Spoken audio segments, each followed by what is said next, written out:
One family, one people, one planet, one love, one family, one people, one planet, one love, one family.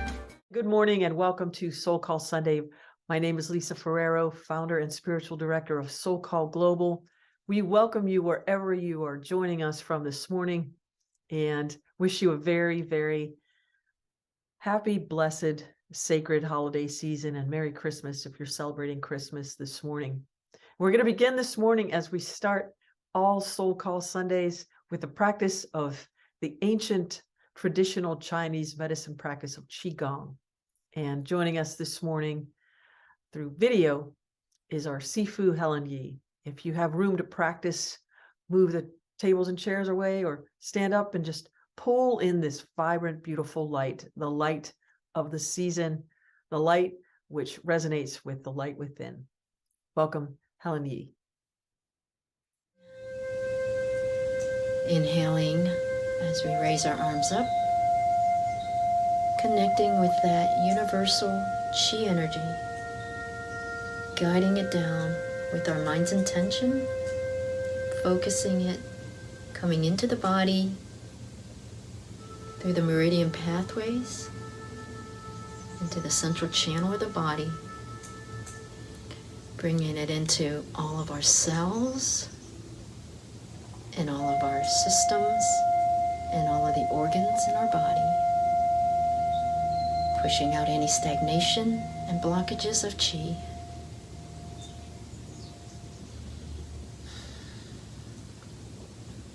Continue to breathe in.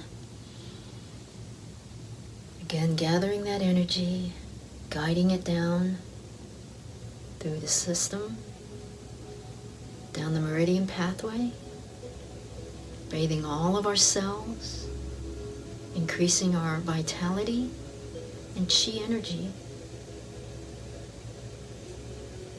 feeling the raising of the frequency into higher states.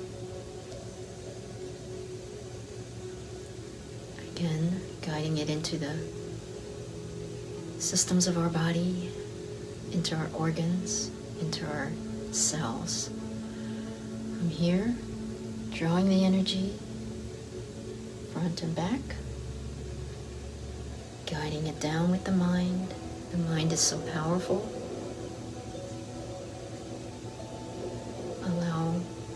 Allow it to come in, bringing intention, and awareness throughout the body.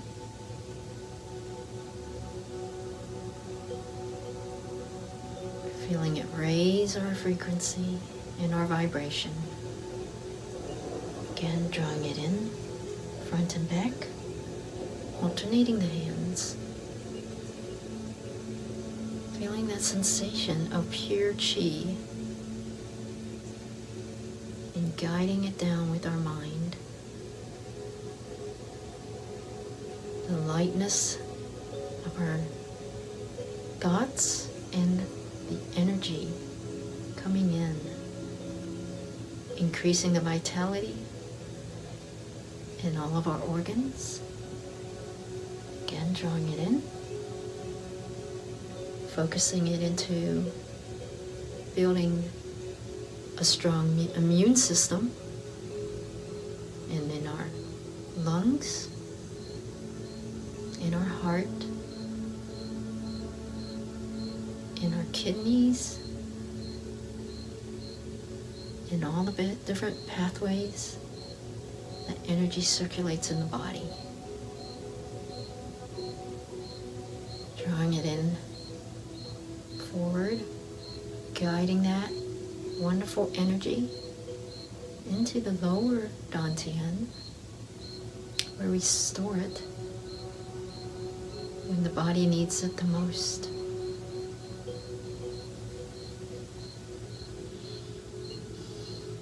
Standing and appreciating all of the chi.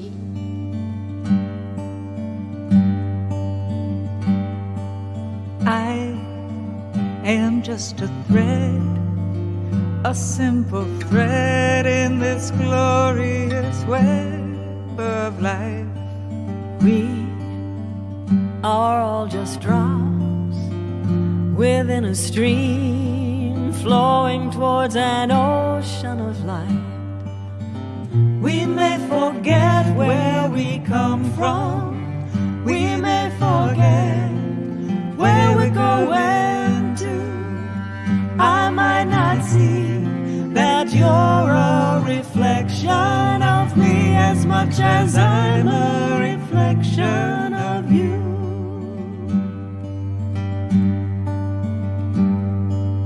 I am just a seed, a blessed seed with eternity unfolding in me.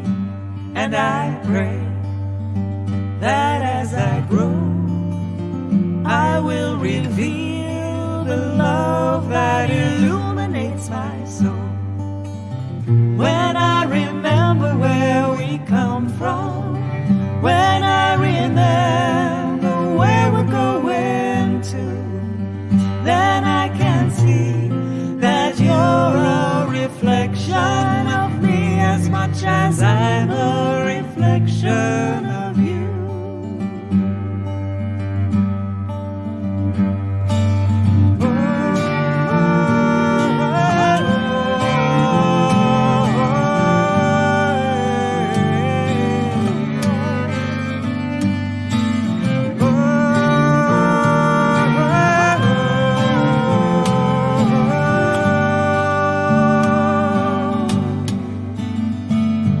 This is my simple prayer.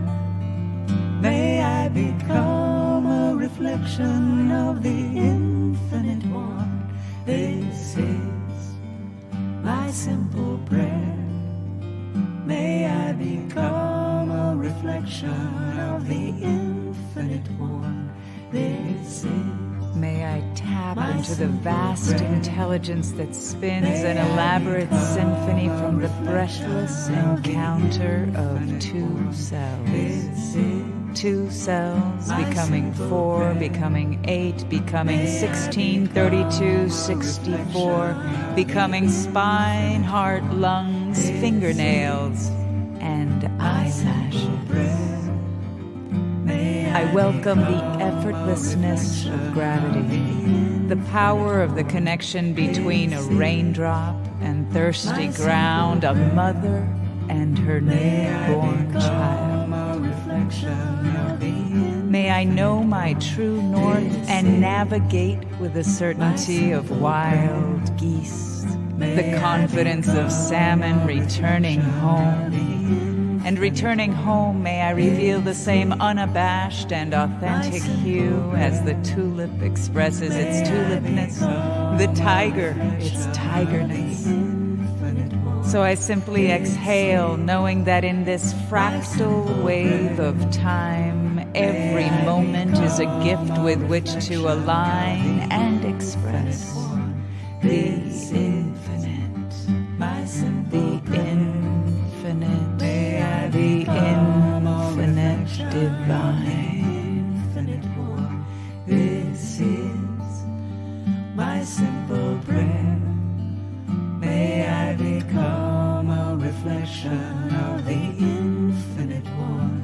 This is my simple prayer.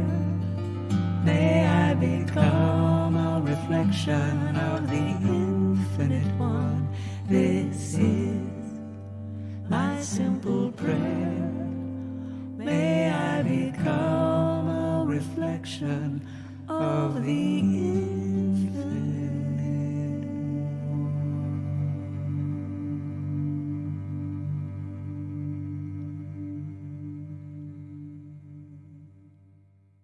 Good morning, everyone, and welcome to a very special edition of Soul Call Sunday. Wherever you are, we're wishing you happy holidays, whatever it is you're celebrating, Kwanzaa, Hanukkah, Christmas. It is December 25th, so Merry Christmas to those of you celebrating. And thank you for joining us whenever you're joining us, from wherever you're joining us. The reason I'm so happy is, one of the traditions is bringing in the light is the luminary, right? Luminaria. They light around sidewalks, and I'm here with two luminaries. I feel like we're lighting the sidewalks of consciousness with wonderful Reverend Christy Hardwick and the fantastic Natalia Zuckerman. And we're going to just talk a little bit about what this is what Christmas time means to me. City sidewalks, busy sidewalks, not exactly. Just celebrating the light in the way it is most meaningful for us in this point in time in our evolution of consciousness, hearkening back to or forward to, or in this now moment to experiencing tradition that we carry with us in ourselves and in our consciousness that helps us to remember how to reset, how to regroup, or double down on our efforts to perpetuate a positive thought or an intention, something we really want to accomplish. So right before we jumped on, we were having the most fabulous conversation. So I said, let's just start now, because this is where all the good stuff happens. So I'm going to kick it to Natalia first. And thank you for being with us. Where are you joining us from? New York? I'm in my little room in upstate New York. Yeah. That's And fun. this day, this time, this season of light and of sharing, share a little bit about what you want to share this day. Yeah, I was just thinking actually about, I was having a conversation with people about the beautiful menorah, which you can see in the distance, and a beautiful practice to light the candles. And really it is, well, one of the beautiful things about Torah, the story, the telling of these stories, is that it has been written thousands of years ago, but the true telling of it is in the retelling of it. And the stories, it's called Midrash. So you have the Torah, and then you have the Midrash, which is just the questioning and the conversation that comes around it. So where one person might say, this is how it's done, 300 other people will say, no, it's not. And that's the wonderful thing about it. So one thing I think that's kind of shared is that you are meant to light the menorah, and the menorah is not to read by or light a cigarette by or do anything else. That light is a light in and of itself.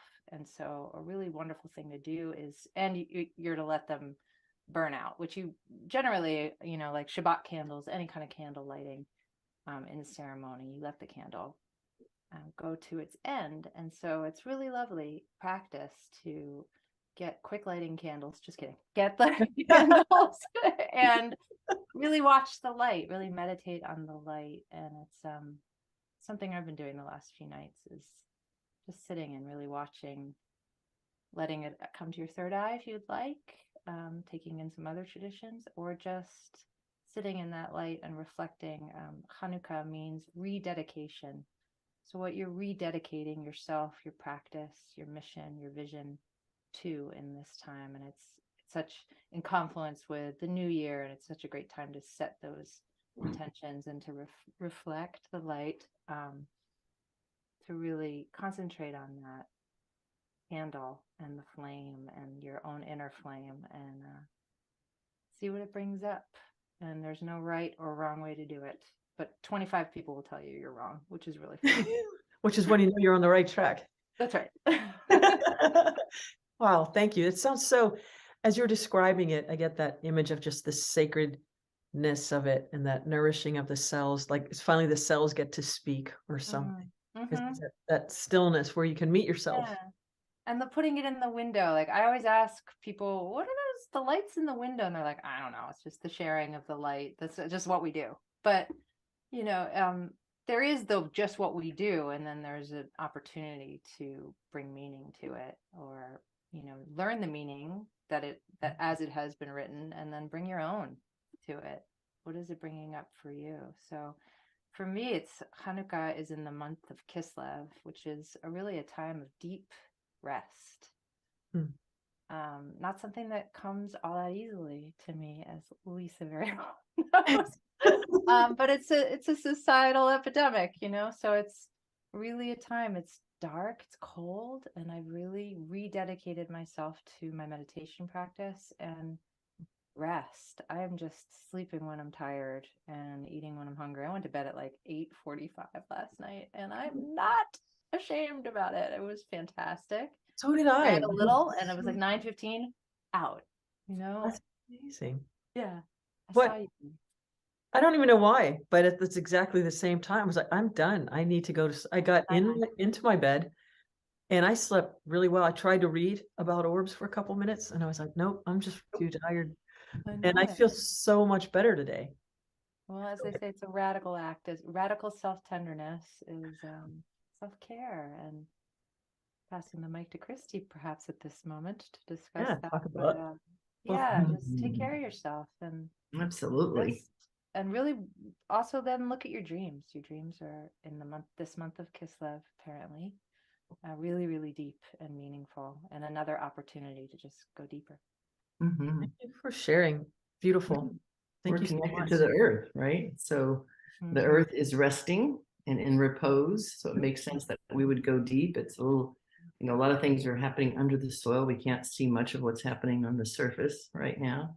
So it feels like a natural thing to do is to go inward and reflect right now.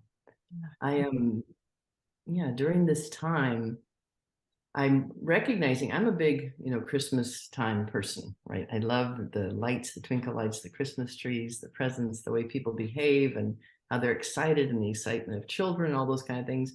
And over the last decade or so, people have reminded me that it's extremely challenging time for a lot of people.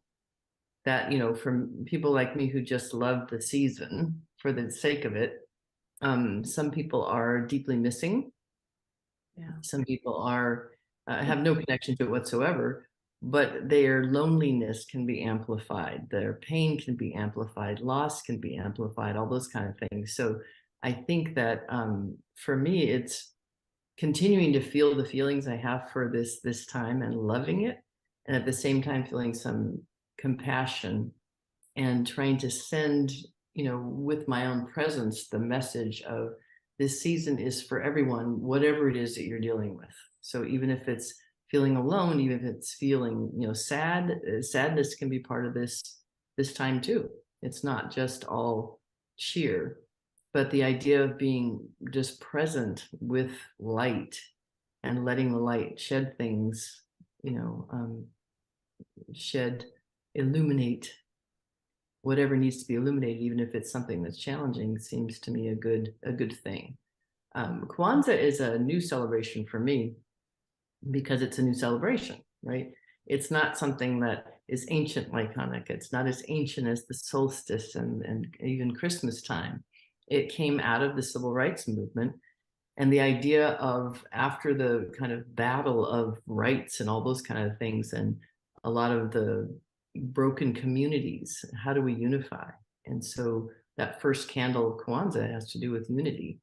And then there are candles about purpose and collective responsibility, and there's the idea of being together. But again, the ritual that's in humankind, once we knew how to make fire, is light, right? So you have a menorah in that the Jewish tradition, and we have what's called a kanara in the tradition of Kwanzaa, and this is 7 slots, and the candles happen to be black, red, and green, which are also corresponding with some of the colors of many African nations.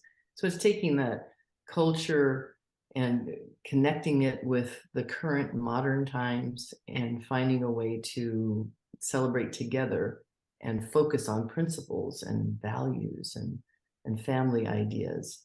It's becoming more and more meaningful to me every year that passes as I think about the way the world is working today.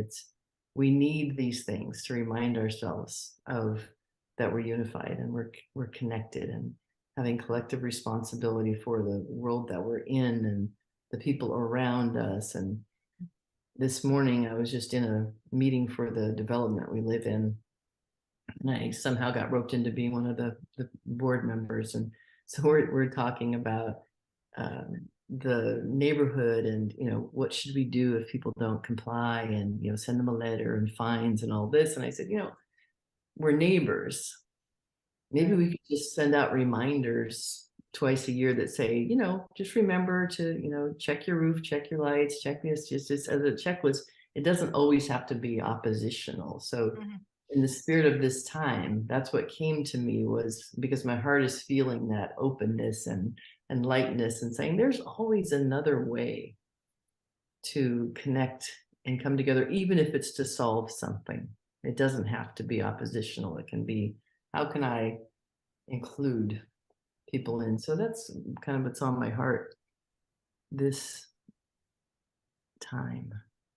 There's this beam of light that's just coming onto the top of your head. Just seems like a circle. It's really amazing. Speaking about orbs. I could say a hello. Yeah. I mean, I I don't was know listening about to the what you were halo, saying, but you're real my pretty. wife would definitely not agree with the halo. Yeah.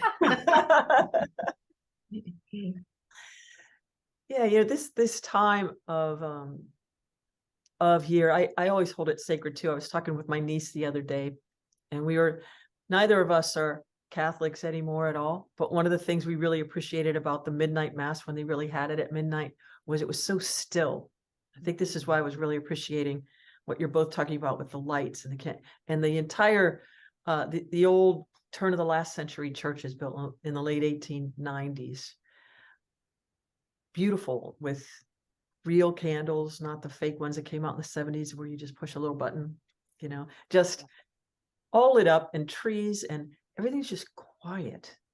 And there's this joyful anticipation of the light. They made a big production of it. And so the season of Advent, I was contemplating that the other day, and what I appreciate most are the things I have to wait a little bit longer for. Like that meal that cooks all day, you can smell it all day long, and you try not to eat anything else before that's done, so you can really, and I think Inhale it in 30 seconds. inhale it in 30 seconds, because you've been smelling it all day, so you're kind of getting half of that. Yeah. And in addition to that anticipation, it's kind of like what Natalia was alluding to, and what Reverend Christy, what you were alluding to, is like that inner work of what do I really want? What am I willing to wait for or make progress toward in this season, where we just go in and wait? And there's just like an exclamation point on it. It comes to its peak, so to speak, on Christmas Eve, as we traditionally did it. And so I started a practice of meditating in the morning in the cutler over here, while it's completely dark outside. Can't see anything except the light in your third eye, like when you close your eyes. And when I'm finished, the light is just starting to peak. So I'm trying to commune with, we talked about this before last year, with the darkness just before the light.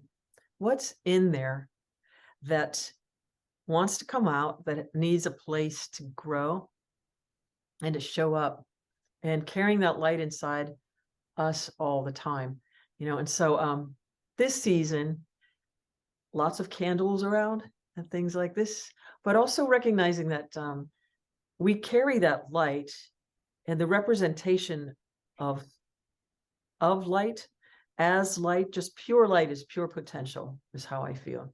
And so the more I can become the light itself, the more I can become pure potential in any moment to bring what might be necessary that I didn't even know I had. But if you go in, for me, just going into the dark places, and I don't mean darkness as in sad, scary, lonely, just a room I haven't visited maybe in consciousness in a long time. Oh my God, I forgot I had that. What have I not been bringing out? Like we do holiday gifts, or like ornaments, we get them and bring them out once a year. And every once in a while you open a box that maybe haven't opened in a long time. I forgot I even had that. It was one of my most cherished things at one time, Maybe it's a baby Grinch or something like that, if you're me. Or it's an ornament from someone who's long since passed. And you can just hold it and feel the light of it and that joy. So this season for me is about focusing on the tangible intangibles that are pure light, those potentials that we can bring forth with all of the nourishment and nutrient and information from the past, and co-create something new. It's like the advent of some new light that we as individuals are an important part of ushering forth right now. And Reverend Christy, when you were saying about this time is such a curious time. Lots going on for a lot of people. How can I show up as the light? So that's kind of my practice right now. And yeah, I'm going to double down on it. I think this year it feels good. I think I was telling Natalia, like when I just close my eyes now, I feel more at home than in my own house. Like, I just really appreciate that. Going in and just taking that in. You are so shiny, and it's not just your circle computer light. It's my, yeah. My, Always, but coming out. well, We thanks feel it. too. It's because we're all together. I cherish this time. I'm so glad this could happen. Lisa said, "Well, what are we going to do? Why did you say yes to this?" I was like, "Are you kidding? It's because I want to hang out with you." It was an easy yes. Yeah. And I love to be off script with brilliant, talented people, because anything can happen in consciousness and what we bring forward. And I just want to thank you both for another wonderful, wonderful year of SoulCall Global and your many contributions to it and to the nourishment of all who get to partake. So talk about gifts. How lucky are we? So welcome. I love working with the two of you. And I think about this conversation we're having, invitation to others to have a similar conversation. And, you know, the pandemic has shifted and changed things. And obviously a lot of people did a lot of meetings like this before, but still distance and time keeps people apart. And we can be in a space like this and still feel each other. And it's worthwhile to make that connection and to talk about real things, you know, what's actually happening for you and how you're feeling about them. I've noticed that I am willing more to answer people's questions. You know, it's like, how are you doing? And I was like, I'll tell you. This is what I'm thinking about right now. This is what's on my heart. And it's always that I'm well and ultimately well, but there may be things that I'm dealing with that maybe if I talk about them might invite you to be able to say, yeah, my heart is noticing that and feeling that as well. And so when we have these kind of conversations, I think I'm going to initiate one with a few members of my family or a few people that I haven't talked to in a little while. And let's just have a chat and look at each other, even though I can't be in the same room, and see how you're doing and send you some love and hope for what you want to see unfold in your life. Yeah. Beautiful. That's how you want to add it. Yeah, maybe I love that. And that invitation into depth, you know, especially in these spaces. It's sort of like, well, I'm not going to get you a cup of tea, so let's just get in it. And you know, a question of what are you rededicating yourself to? What's sparking the light in you, and what could use more light in your life? Yeah. You know, just starting out, not instead of how are you, good? Yeah. Staying open. Everything good? Yeah. So, you know, and it's to your point, it's not about, well, oh, this terrible thing happened. It's like, where could things in the world, my own personal world and the world at large, use more light and attention and love? That's always a beautiful place, good place to start. Yeah. How does my living and how I'm living contribute to it or not? And people have questions for Jane and I, because we travel a lot, and we just spent some time in Italy. And anyone following me on Facebook saw we stayed until into December because I wanted to see the tree go up in the historic square. So I literally was up in a third floor, watching this tree, the guy with the cherry picker on, putting all the lights on, everything.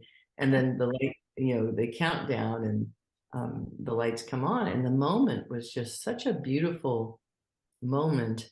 And I appreciated it so much.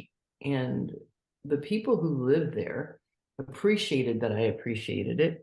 And you never know what you're giving. So this little town in Italy appreciates that people know that they're there. It's not Rome. It's not, Venice. It's not Florence. It's a little town. So wherever we are and whatever we're appreciating and having our heart open to, we don't know the ripple effect, but it matters to people. You know, you literally, someone said to me when we arrived, you know, you bring this, there's this brightness that happens when you two show up. And what they mean is because we're in love, you know, both with each other, but also with life, and just so happy to be there. So when I question myself, it's like, wow, you have an amazing life. I mean, shouldn't you be just like working on or solving a problem all the time? And something about allowing for joy and finding your joy and the thing that brings you joy. I have this belief, feeling, idea that it is good for the world, that we're joyful and enjoying life, because the problems will come. I don't have to go chasing them. Yeah, your soul's calling. Come Mhm. alive. Do what I it love is. that idea too, that, you know, watching the tree, or when I've been lighting my menorah at night, thinking of how many people are lighting their candles or sitting by their tree, or, you know, and we all bring different meaning and different tradition and different history, but that Yeah. how many, that ripple effect that's truly happening in real time too. Mhm. So yummy just to Yeah. think how many people are able to, and then folks who aren't able to, sending them all of that overflow. Yeah. You know, and you know, somebody said something to me this past week or 2 weeks ago, I guess it was, and not to minimize, but you all touched on it too. And it's this idea that there are tragic things going on for many people on the planet right now. And we've all experienced tragic things, maybe not to the same degree, but hard things. They're gonna come, is what you just said. Like recognizing what not to take on and what our part is in that too, which is ours then is to be as joyful as we can be, because we can be, and to not forget that others, but at the same time, it's like holding the both and equation, my being joyful is going to help spark more joy. It's not a commodity that is fixed. It doesn't work through the markets that way. You know, it's a commodity that the more there is, the more there is, and the more there is. It So doesn't mean you don't care about the other things that are doesn't going mean you don't on. care. That's the juxtaposition that can be a little challenging, I think. You know, the book I wrote on radical self-tenderness was for me to look at it, that it's okay for me to be tender with me, because it's actually going to make it possible for me to be tender with other people. And then the second one that I wrote is about to what end we're here. And the answer that I came through with was love, you know, to love, and to love, as I said, wider, deeper, higher, but all of the above, right? But this interesting is the third question that's coming up for me that I'm writing on now is it okay to be happy in a world full of pain? And the answer that's emerging with that is not only okay, it's necessary to Absolutely. find your happiness. Because if in the privileged lives that we happen to have, we can't find it, what hope is there for the person who's in the middle of the trenches right now?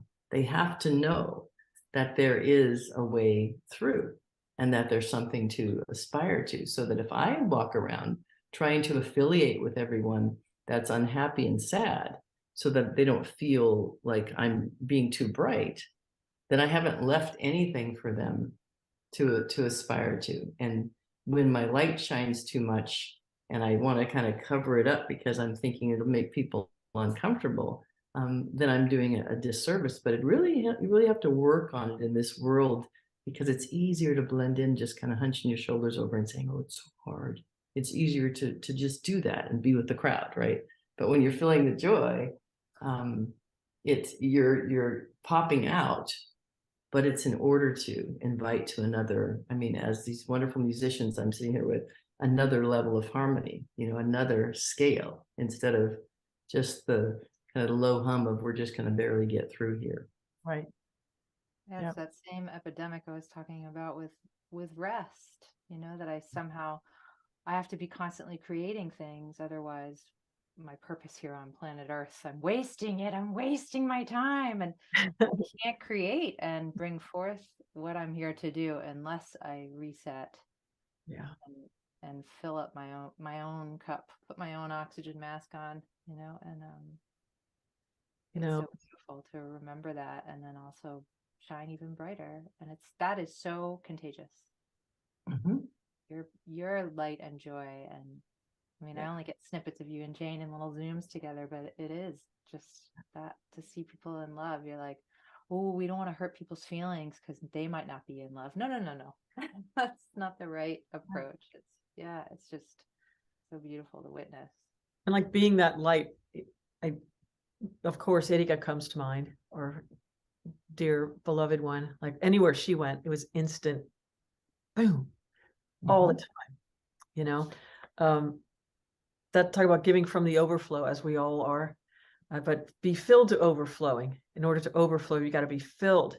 So fill it up. You know, do Cookies. spiritual practice. Yes, you know, the light, the joy, and just let it spill over. And some days, definitely, it's easier than other days until it just becomes the constant. And it is a spiritual practice to be that joyful. So I want to thank you both for bringing the joy this morning. And wherever you are watching from, or whichever time you're catching us, we wish you all the very best this holiday season, this holy days season, and let your light shine and allow yourself to feel that joy, that resonant field of consciousness, which brings forth more of that joy, in joy and in more joy, in the light of mellow joy. It's the spirit of the season of joy. And so let's do a group prayer just to send everyone off, and we'll come back after the prayer. There'll be a little song, and then I'll come back with some announcements for things for this week. But let's just take this into the consciousness. Oh, infinite divine beloved, we open to the consciousness within every one of the trillions of cells which make up these divine, beautiful instruments. Guide us in love.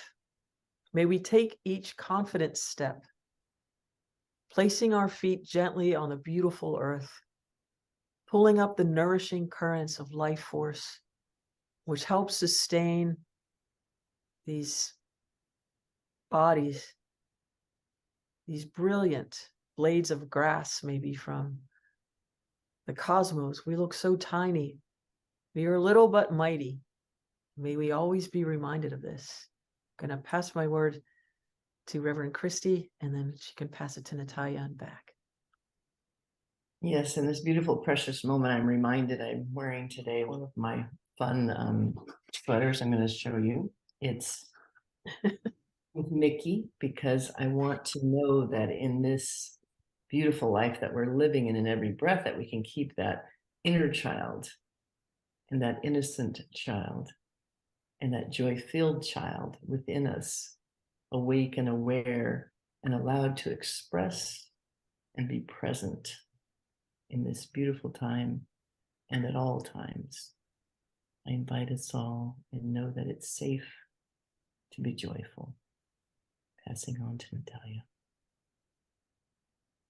It's coming up is a beautiful prayer called Sheheki Anu, which is for any first celebration or any portal. And this feels like a real portal into this season for me, certainly. So it goes like this. Baruch atah Adonai Eloheinu melech haolam, asher kitshanu b'mitzvotav, shehekiyanu, v'higiyanu, v'giyazmanu, lazman chazer. Amen. I give great thanks for the beauty, for the timing of such sacred words, sacred space, sacred beings, of which we are all a part of this conscious global community. Guide our thoughts, our speech, and our actions, that we may always be assured in our co-creation of the bliss that is us, that is the divine. Om Shanti, peace, and so be it. And so it is. So it is. And now enjoy this song for the season.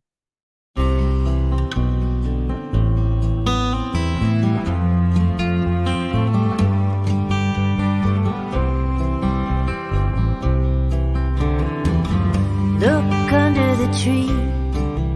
There are presents, and it's Christmas Eve.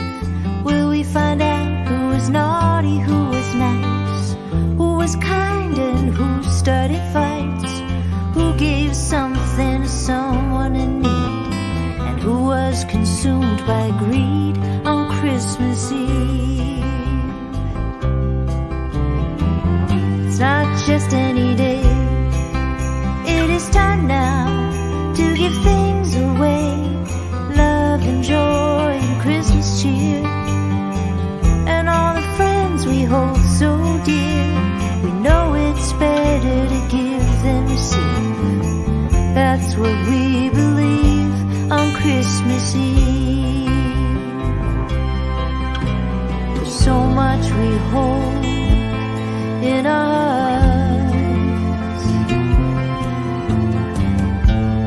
kindness, love, and joy, peace and understanding. Maybe that's better than any toy.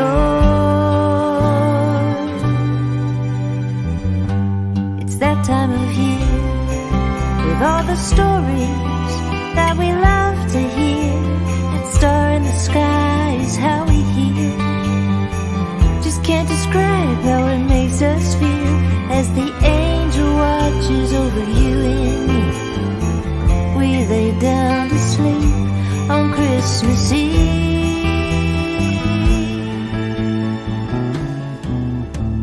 As we lay down to sleep on Christmas Eve.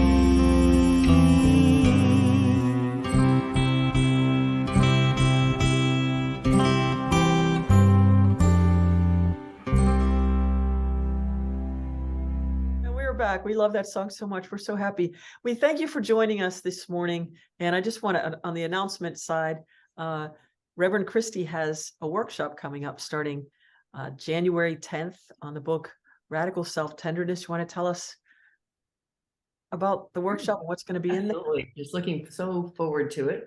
I wanted to offer a virtual opportunity to kind of dive deep into this idea of radical self-tenderness and why it might be something that is beneficial to the whole, meaning everyone in your constellation, if you were to apply it to yourself. So we're going to dive deep with some reflection. I'll do some reading from the book. I have some ways for you to practice for yourself so you can become a tenderness broadcasting station. So join us. It's just an hour and a half, 4 Tuesdays, and it'll be a wonderful time together. And you can find out, thank you for this opportunity, and you can find out more and sign up or give it as a gift to someone as a virtual stocking stuffer. SoulCallGlobal.org. All the information is there. And remember, wherever you are, this is why I wanted you to stay on, Natalia. Just know, if you need to remember, if you forget, wherever you are, always remember, ready? You are loved. Peace and blessings. Peace and blessings. One family, one people, one planet, one love, one family.